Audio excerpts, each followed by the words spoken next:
Mom, sis, and grandma are family, so I was expecting each of them to contribute $30,000 as a wedding gift. But sis had the nerve to suggest not inviting grandma to the wedding because accommodating her wheelchair would be too much trouble. I was stunned by what sis said. It gave me a headache.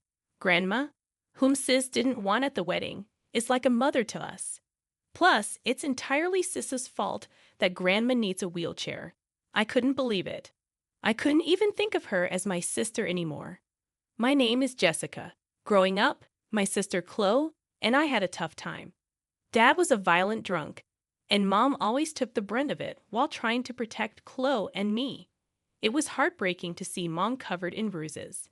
Dad was like a storm every time he came home, wreaking havoc. Chloe and I spent our childhood huddled in a corner, waiting for the chaos to subside. As you might imagine, our parents eventually divorced. Dad was furious about the divorce, but somehow Mom managed to go through with it.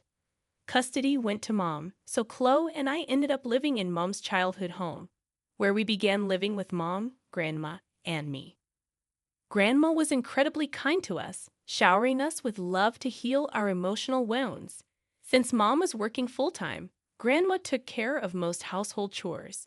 She cooked our favorite meals, taught us the names of flowers in the garden, and instilled good manners in us. I can't thank Grandma enough for all she did. So, I couldn't understand Chloe's gradual change of heart. Around the time she hit her rebellious phase, Chloe started to change. She often hung out with a bad crowd and stopped studying altogether. Even at home, she'd grumble and tell us to move whenever she passed us in the hallway or on the stairs. Chloe's bad attitude was a constant concern for me, Mom, and Grandma. But things reached a breaking point when Chloe was in college. By then, Chloe regularly came home in the early morning hours, often drunk. It reminded me of the worst of Dad. Then, one day, the incident happened. Chloe came home drunk from a club party. I was already disgusted by her wandering around the house so carelessly when it happened. "Hey, Grandma, you're in the way. Move," Chloe said as Grandma was slowly descending the stairs due to her bad back.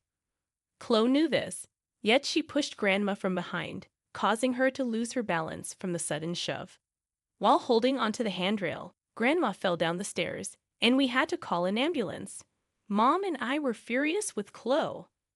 Pushing an elderly person is just unthinkable. Even with the ambulance arriving, Chloe tried to justify herself, saying she barely touched Grandma and couldn't believe she fell from just that. Grandma ended up fracturing her leg and worsening her already bad back, which resulted in a hospital stay. I visited Grandma daily, encouraging her as she diligently worked through her rehab.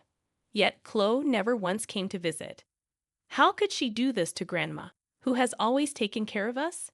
I'd say in rage, to which Grandma would always reply, "It's okay, it's fine," though her smile didn't quite reach her downturned eyebrows, showing she was saddened by Chloe's actions. Grandma worked hard in rehab, but ultimately had to adjust to life in a wheelchair. None of us had ever thought this would happen, and our house was not equipped for it. We made some adjustments, like installing ramps, but it was a challenging transition. Grandma was deeply saddened by her new limitations. While I was in college, I had the time to help Grandma, but it became difficult after I started working. We told Chloe, who was still a student, that she was the reason Grandma was in a wheelchair now, so she should help her when she's home. However, our words fell on deaf ears. While scrolling through her phone, Chloe would respond with a careless yeah, and continued her partying and drinking, never assisting Grandma when she needed it. Our patience was wearing thin with Chloe, but the tipping point came when she announced she was getting married and pregnant. She arrogantly apologized for getting married before me, stating she's the beautiful one and marrying up. Chloe started talking about her dream wedding, with a far-off look in her eyes. Apparently, she's planning to have the ceremony sooner rather than later to avoid being visibly pregnant. With her wealthy husband providing ample funds, Chloe boasted about having the wedding of her wildest dreams, wearing a princess-like dress, planning surprises, and going all out with the food. She even had the audacity to tell Mom and me that we should feel grateful for being invited. While I found Chloe's behavior intolerable, she's still my sister. I was genuinely happy for her marriage and pregnancy, but being told to be grateful for an invitation was off-putting. Furthermore, Chloe only mentioned Mom and me, completely omitting Grandma. Unaware of my growing suspicion, Chloe unknowingly answers my unspoken questions. Mom, Sis, and Grandma are family, so I'm expecting wedding gifts to be around $30,000. Oh, but don't invite Grandma to the ceremony. It's a hassle to accommodate someone in a wheelchair, you know. I couldn't believe the nerve of my sister, Chloe. I knew she was out of line, but this was just too much. The amount she expected for a wedding gift was outrageous, and most shocking of all, the idea of not inviting Grandma to the wedding was unthinkable to me. Grandma stepped in to take care of us when Mom was swamped at work. She raised us with so much love. To treat Grandma like she's a burden, and to think Chloe was the one who pushed Grandma down the stairs, leading to her being wheelchair-bound. Grandma has been saying how she feels like a burden since then. Chloe's words must have cut her deep. For Grandma, who's often felt down since becoming wheelchair-bound, thinking she's a burden to everyone, Chloe's words would have been tough to hear. Though Grandma said congratulations to Chloe, her usually kind smile was tinged with sadness. I couldn't stand it anymore. A surge of anger bubbled up from within me, an anger that had been simmering ever since Grandma was pushed down the stairs. That was the moment I decided I was done considering Chloe my sister. All right, make sure you get a proper wedding gift.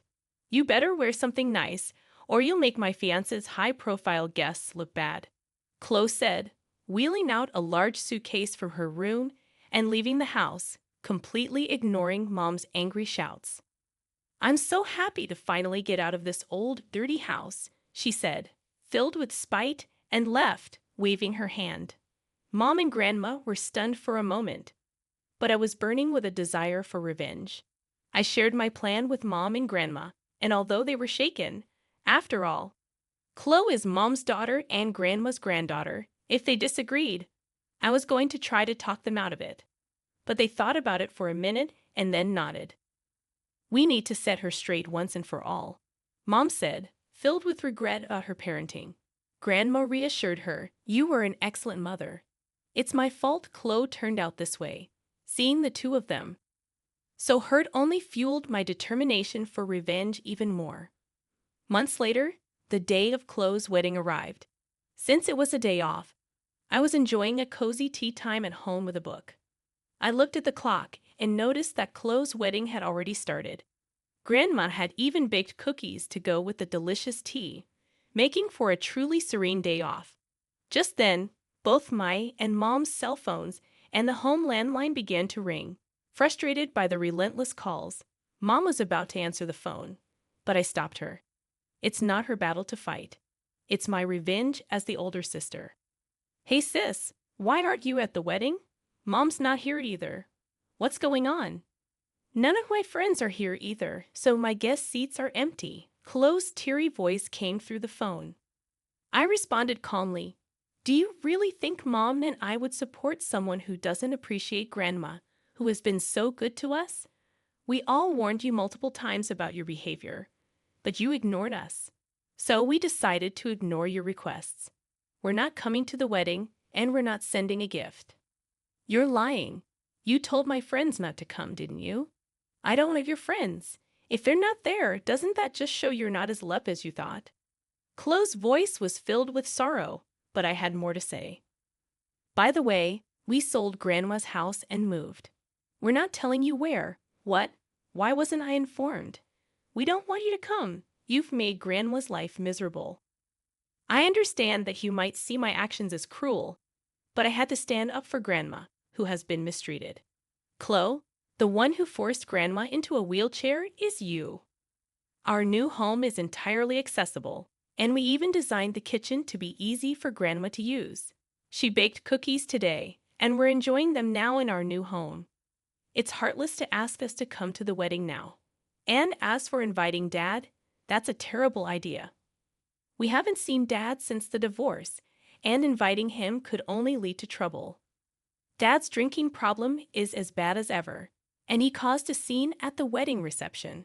He grabbed the microphone and went on an uninvited rant about how lonely he felt about his daughter's marriage. He even sang a song and tripped while drunk, crashing head first into another table.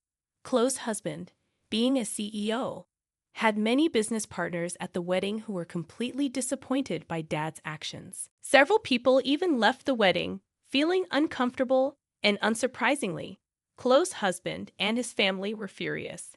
Chloe seemed to be under attack from all sides, but then an even bigger issue emerged. It turns out Chloe wasn't actually pregnant. Chloe, who hadn't been focused on her studies, seemed to think it was okay to later claim she had a miscarriage. She lied to her husband, claiming to be pregnant to elevate her social standing.